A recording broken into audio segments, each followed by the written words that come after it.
Hey guys, long time no see.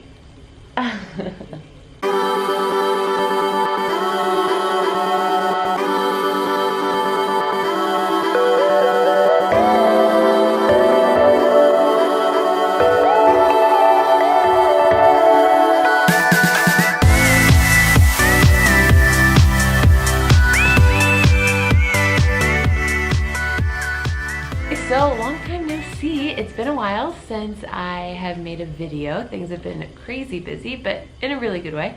But I'm really happy actually to be here and to share with you because I realized a lot of people don't know what I'm doing. I'm gonna tell you about my schedule a little bit, talk about my first birthday and Thanksgiving away from home, and just some of what it's like living here. My schedule. Last time we talked, I said I taught 10th, 11th, and 12th grade. Now I only teach 11th and 12th grade. I teach 6 classes a week. You might think, oh, that's not that bad. You have so much free time. Well, I'm a new teacher, and so it takes me a long time to lesson plan, like 1 to 3 hours, depending on how invested I am, which is very normally. I spend a lot of time and energy thinking about, okay, is this lesson engaging? Sometimes I have to spend time relearning the grammar myself in case I've forgotten it, which is most of the time. I spend a lot of time putting visuals together. I think about the best way to present the information.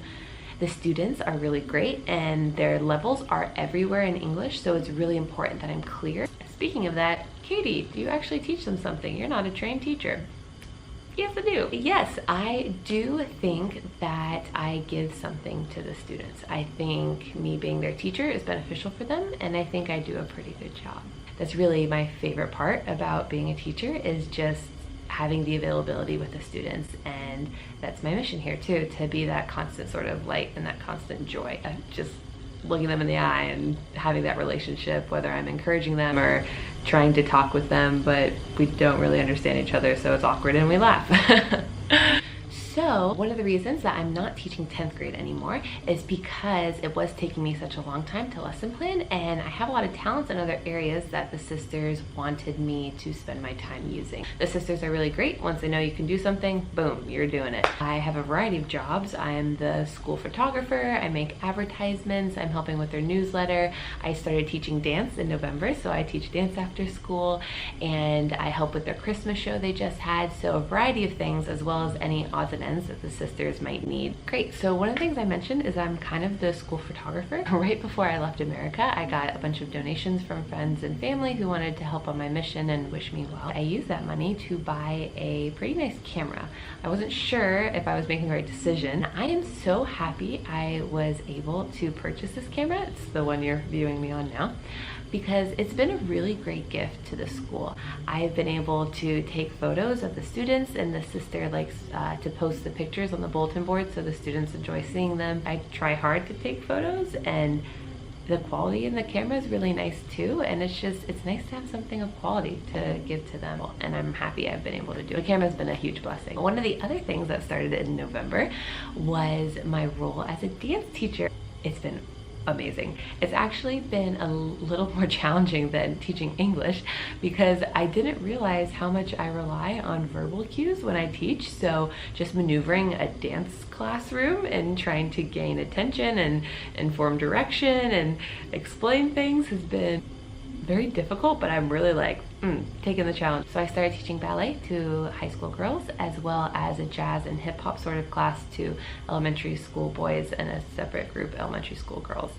One big realization I had when I started teaching was how the kids here are the same as the kids in America. I mean, I've seen it. I've been a dance teacher for a while, and the kids here, they do the same sort of like awkward face when they have to do like isolations for the first time, or the girls in ballet when they're trying really hard to balance in 5th position, their eyebrows are all scrunched, you know?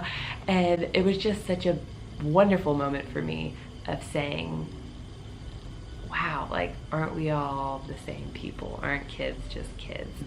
The other beautiful thing that teaching dance has really blessed me with here is I've realized what a total gift it is. You know, when I was younger, my parents signed me up for dance class, and I had great teachers that mentored me. I had the ability to stay in dance for a long time. Quite literally a total gift, something I completely received that now I can totally give. and it's really beautiful to be able to give to the students here. A lot of them wouldn't have the opportunity to take dance classes.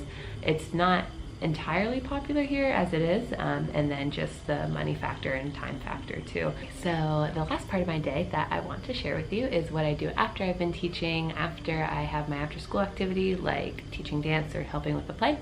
I like to go and spend time with the children who are waiting at the gate to get picked up. Usually the last student leaves around 6:30 or 6:45. Sometimes they stay as late as 7. And a few days after I started doing this, there was one elementary school girl that I was playing with, and the next day she ran up to me and gave me this big hug and was like, "Teacher, we play today?" And I was like, "Where'd you come from? I didn't even see you." But she would, like, her eyes were shining, and it really occurred to me how special it was that I spent time with her and I played with her, that I gave her attention and I gave her a friend. And I was like, wow, what child doesn't want that? What person doesn't want that? It really reminded me and challenged me to always be attentive to people, because when you're attentive to them, you say you're important. And to always love them, because when you do that, you let them know, yeah, you're loved. So that's kind of my day in a nutshell. Now, my life. Am I happy? Yes, I am happy. Am I healthy? Yes, I'm healthy. I eat well. They have Cambodian snack time, so that's a new addition, but I love it. Am I fulfilled? Absolutely, I'm fulfilled. Do I have some stress in my life? Yeah, I have some stress. Am I tired?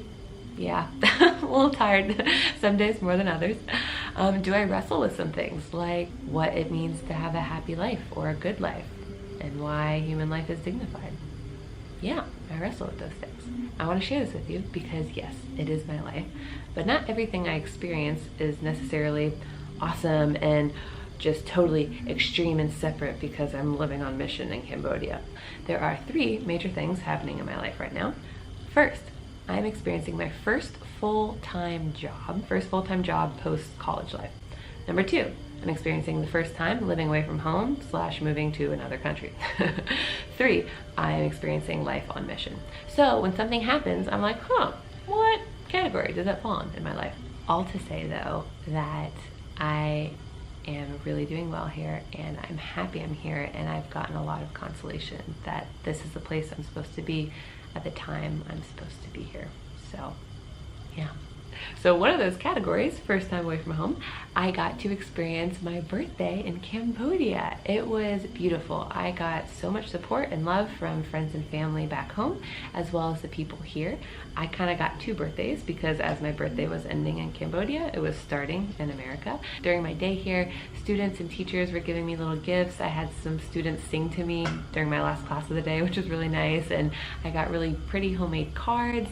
I had a lot of small, simple gifts that weren't actually small at all because they're so beautiful. Your heart was like, you know? And then that night, the sisters celebrated. They had cake, and I got to blow out candles. They had a present for me. We drank wine with dinner, and they even had French fries for me, which was really nice. That weekend, Katie, my mission partner here, she took me out, and get this, she found what I'm pretty sure is the only waffle place in all of Cambodia.